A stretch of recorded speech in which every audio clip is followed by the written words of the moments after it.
నాకు గుర్తు వచ్చేది. మరి పెద్దలు గుర్తు వస్తారు. అక్కడే మరి మరో సంఘంలో పరిచర్య చేస్తున్న దైవ సేవకులు పాస్టర్ సొలొమోను గారు ఈ సమయంలో వాక్యాన్ని మనతో పంచుకుంటారు. కొద్ది నిమిషాలు మనం శ్రద్ధగా విందాం.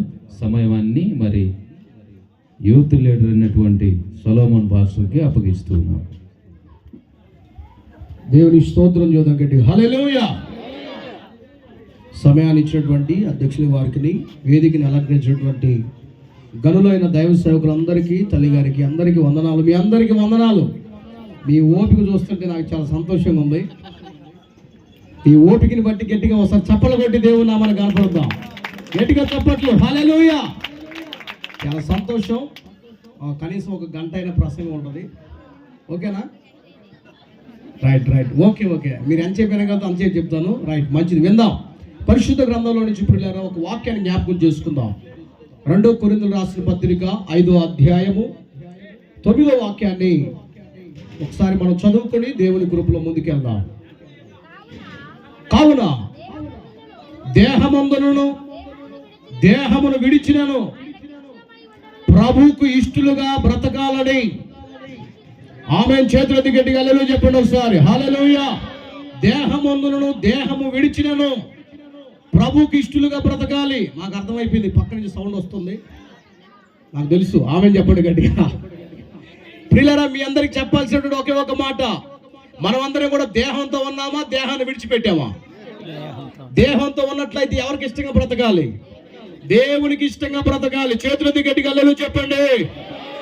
చాలా మంది ప్రియులారా దేవునికి ఇష్టంగా బ్రతకకుండా లోకానికి ఇష్టంగా, లేదా పాపానికి ఇష్టంగా, లేకపోతే ఇంట్లో భర్తకు, బిడ్డలకు అందరికి ఇష్టంగా బ్రతుకుతారు. కానీ దేవుని దగ్గరికి వచ్చేసరికి మాత్రం దేవునికి ఇష్టంగా బ్రతకటం కష్టమైపోతాయి. చాలా మంది పిల్లలు దేవునికి ఇష్టంగా బ్రతకలేకపోతూ ఉన్నారు. బైబిల్లో కూడా పిల్లలు మనం గమనించినట్లయితే ఒక ధనవంతుడు తనకిష్టం వచ్చినట్టుగా బ్రతికాడు. లాజరు అనేటువంటి దరిద్ర స్థితిలో ఉన్నటువంటి పేద లాజరు ఏమీ లేకపోయినా పిల్లరా దేవునికి ఇష్టంగా బ్రతికాడు. కొట్టు చప్పట్లు గట్టిగా. దేవుడికి ఎప్పుడైతే ఇష్టంగా బ్రతికాడో ఈ లోకంలో పిల్లలు ఏమి లేకపోయినా సరే, తినడానికి తిండి లేదు, సరైనటువంటి వస్త్రాలు లేవు, హీనమైన బ్రతుకు. పిల్లరా ఒక పక్క రోగం వేధిస్తుంది, కరువు, హీనమైన స్థితి. ఆయనను ప్రభుని తెలుసుకున్నాడు, యేసు ప్రభువుని నమ్ముకొని హృదయంలో చేర్చుకున్నాడు, దేవుని కోసం ఇష్టంగా బ్రతికాడు. అందుకే పరలోక రాజ్యం చేర్చబడ్డాడు. ఆమేన్ చెప్పండి గట్టిగా.